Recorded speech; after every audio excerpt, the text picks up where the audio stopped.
হযরত আইয়ুব আলাইহিস সালাম কত বড় রোগ হয়েছে, শরীর পোকায় ধরেছে, জর্জরিত হয়েছে, দুর্গন্ধ হয়েছে, গ্রামের লোকেরা তাকে বের করে দিয়েছে, স্ত্রী পুত্র পরিজন সব চলে গিয়েছে। এমনকি জিহ্বায় যখন পোকা ধরল, হযরত আইয়ুব আলাইহিস সালাম আল্লাহ রাব্বুল আলামিনের দরবারে ফরিয়াদ করলেন, আন্নী মাসসানিয়াদ-দুরর ওয়া আনতা আরহামুর রাহিমিন। আয় আল্লাহ, আমি অসুস্থ হয়ে পড়েছি, আমি রোগাক্রান্ত হয়েছি, আর তোমার নাম রহমান রহিম, তুমি আমাকে রোগমুক্ত করো। হযরত আইয়ুব আলাইহিস সালাম আল্লাহর দরবারে ফরিয়াদ করলেন, রব্বুল আলামিন সারা শরীরে পোকায় জর্জরিত হয়ে গেছে, এখন আমার জিহ্বায় পোকা ধরেছে, মাবুদ গো আমি তোমার কাছে ফরিয়াদ করি, আমার জিহ্বায় পোকা দিও না, কারণ জিহ্বাটাও যদি নষ্ট হয়ে যায় তাহলে তোমার মতো আল্লাহর জিকির আমি কি দিয়া করব। হযরত আইয়ুব আলাইহিস সালাম আল্লাহ পাকের কাছে যখন এ ধরনের ফরিয়াদ জানালেন, রব্বুল আলামিন তাকে তার রোগ মুক্ত করে দিলেন, তার স্ত্রী পুত্র সব আল্লাহ রব্বুল আলামিন ফিরাইয়া দিলেন। সুবহানাল্লাহ। সুতরাং মুমিন ব্যক্তি, কোরআন শরীফে সব আছে, কোরআনের মতো শ্রেষ্ঠ ওয়াজের কিতাব পৃথিবীতে আর শুধু বোঝার দরকার। বিপদে যত বড় বিপদ আসুক, কোন বিপদে মুমিন ধৈর্য হারাবে না। হযরত ইয়াকুব আলাইহিস সালামের ছেলে ইউসুফ আলাইহিস সালামকে যখন তিনি হারায় ফেললেন, তিনি অধৈর্য হয়ে গেছিলেন নাকি? অধৈর্য হন নাই। কারণ আমি আমার বক্তৃতার সূচনায় বলেছি, আমরা কল্যাণ বুঝি না, অকল্যাণও বুঝি না। কোন বিপদ আসলে পরে আমরা হয়রান হয়ে যাই, কিন্তু বিপদের মধ্যে কল্যাণ আছে আমরা তা বুঝতে পারি না। কথা বুঝে আসছে? হযরত ইউসুফ আলাইহিস সালামকে কুয়ার ভিতরে ফেলে দেওয়া হলো। 11 ভাই মনে করেছে কুয়ার ভিতরে ফেলে দিয়া ইউসুফ আলাইহিস সালামকে মেরে ফেললাম, কিন্তু তারা বোঝে নাই আসল কামটা কি হয়েছে। এটা তো কুয়া নয়, এটা একটা টানেল, এটা একটা সুড়ঙ্গ। একদিকে কেনান হলো তার এক মুখ, ওই সুড়ঙ্গের এক মুখ হলো কেনানের। কেনান ইউসুফ আলাইহিস সালামকে ফেলে দেওয়া হলো কুয়ার ভিতরে মারার জন্যে, কিন্তু আল্লাহ পাকের ইচ্ছা ইউসুফ আলাইহিস সালাম মরবে না। এই টানেলের অপর প্রান্ত মিশরের সিংহাসনের টানেলের এপার দিয়া ইউসুফ আলাইহিস সালামকে ঢুকালেন, অপর প্রান্তে মিশরের সিংহাসনে ইউসুফকে আল্লাহ বসাইয়া দিলেন। হযরত ইয়াকুব ছেলের জন্য অধৈর্য হলেন না। যখন তিনি খবর পেলেন ছেলে বাঘে খেয়ে ফেলেছে, তিনি তখন বলেছেন, ফাসাবরুন জামিলুন আসাল্লাহু আইয়াতিয়ানি বিহিম জামিআ ইন্নাহু হুয়াল আলিমুল হাকীম।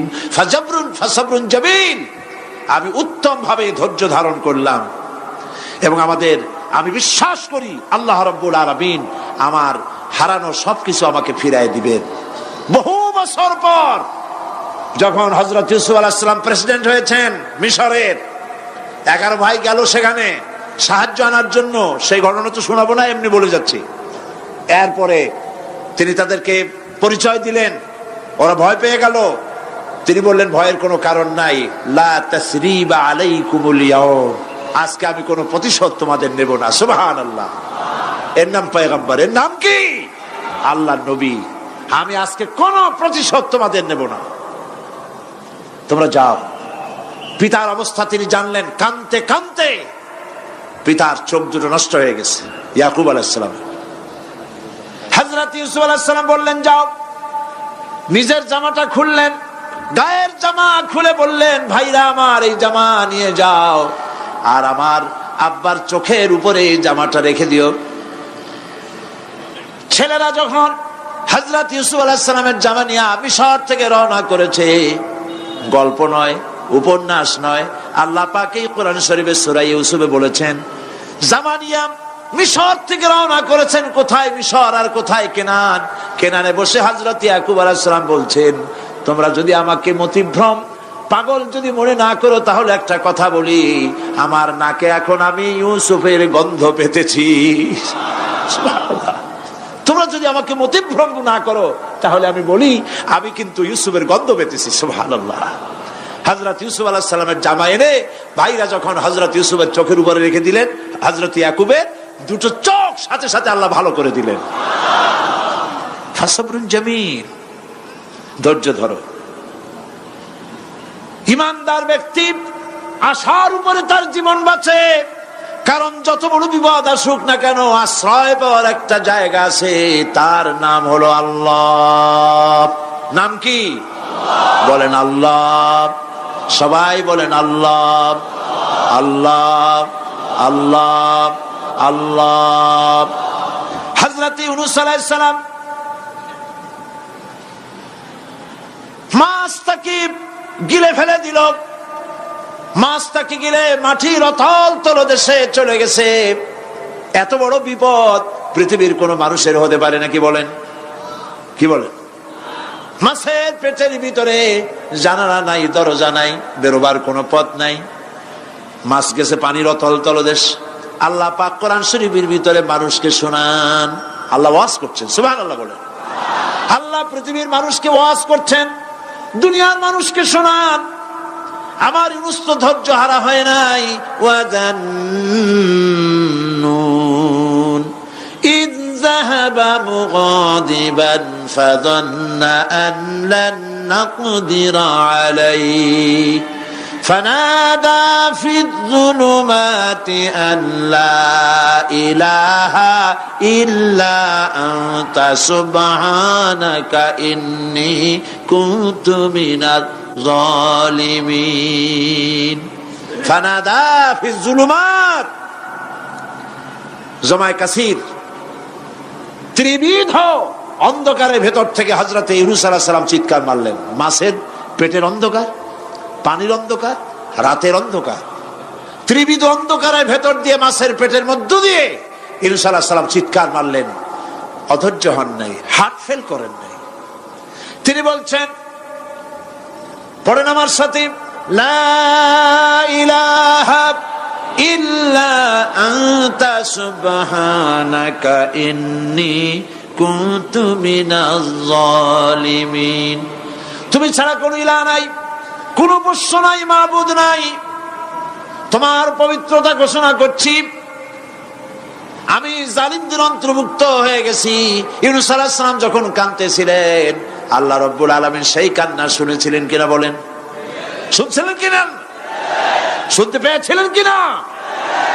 পানির ভিতরে কেউ শোনে নাই, মাছের পেটের ভিতরে ইউনূস আলাইহিস সালাম কিভাবে চিৎকার করছেন, মাছের পেটের ভিতরের আওয়াজ পানির ভিতরে কেউ শোনে নাই, জমিনের কেউ শোনে নাই, অন্তরিক্ষে কেউ শোনে নাই, সাত আকাশের ভিতরে কেউ শোনে নাই, কিন্তু আরশে আজিমের মালিক আল্লাহ রব্বুল আলামিন শুনতে পেয়েছেন। সঙ্গে সঙ্গে রব্বুল আলামিন জবাব দিলেন, ফাস্তাজাবনা লাহু ওয়া নাজ্জাইনাহু মিনাল গাম্মি ওয়া কাযালিকা নুনজিল মুমিনিন। পড়েন, ফাস্তাজাবনা লাহু ওয়া নাজ্জাইনাহু মিনাল গাম্মি ওয়া কাযালিকা নুনজিল মুমিনিন। আমি ইউনূসের ডাকের জবাব দিলাম। কে বলতেছেন? বড় করে বলেন, কে বলছেন? আল্লাহ। সুবহানাল্লাহ। আপনারা কি ভয় পাইছেন? ভয় পেয়েছো মুসলমান? আল্লাহ রাব্বুল আলামিন বলেন, আমি আমার ইউনূসের ডাকের জবাব দিলাম। শুধু জবাব দেই নাই, আমি ইউনূসকে তার মাছের পেটের ভিতর থেকে বাঁচাই দিলাম। মাছের পেটের মধ্যে বেদনা শুরু হয়ে গেল, এমন বেদনা হয়েছে মাছ এখন বমি না করে পারে না। কথা বুঝতে পেরেছ? মাছ এখন বমি না করে পারে না। পানির উপরে মাছ ভেসে উঠল। আল্লাহ কোরআন শরীফের ভিতরে বলছেন, মাছ সাতরায়া কিনারায় চলে গেল, ইউনূস আলাইহিস সালামকে বমি করে ফেলে দিল। ইউনূস আলাইহিস সালাম বেঁচে গেলেন। আল্লাহ পাক বলেন, শুধু ইউনূসকে বাঁচাইলাম না, বরং আমি সকলের জন্য আশার বাণী শোনাই। শোনো মুমিনেরা, ওয়া কাযালিকা নুনজিল মুমিনিন। মুমিন বান্দা যারা, যত বড় বিপদ আসুক আমারে ডাকো, আমি বিপদ দিয়ে বাঁচাই দেব। সুবহানাল্লাহ, বিপদ থেকে আমি বাঁচাই দেব। আল্লাহ পাক বলেছেন ফাইন্না মাআল উসরি ইউসরান, ইন্না মাআল উসরি ইউসরা। জেনে রাখো, দুঃখ এবং কষ্টের পরে রয়েছে সুযোগ সুবিধা, আর অসচ্ছলতার সাথে রয়েছে উদার সচ্ছলতা। যত বড় বিপদ আসছে, এই বিপদের পরে আল্লাহ পাক তার গোলামদের উপরে রহমত নাজিল করবেন ইনশাআল্লাহ। সুতরাং ঈমানদার লোকেরা, তাদেরকে আল্লাহ পাক বলছেন কোনো ভয় নাই, কোনো চিন্তা নাই, যত বড় বিপদে পড়ো আমারে ডাকো, আমি ডাকের সাড়া দিয়ে দেব। সবাই আল্লাহরে ডাকেন, সুবহানাল্লাহ ওয়ালহামদুলিল্লাহ লা ইলাহা ইল্লাল্লাহ। জোরে পড়েন সুবহানাল্লাহ ওয়ালহামদুলিল্লাহ লা ইলাহা ইল্লাল্লাহ, সুবহানাল্লাহ ওয়ালহামদুলিল্লাহ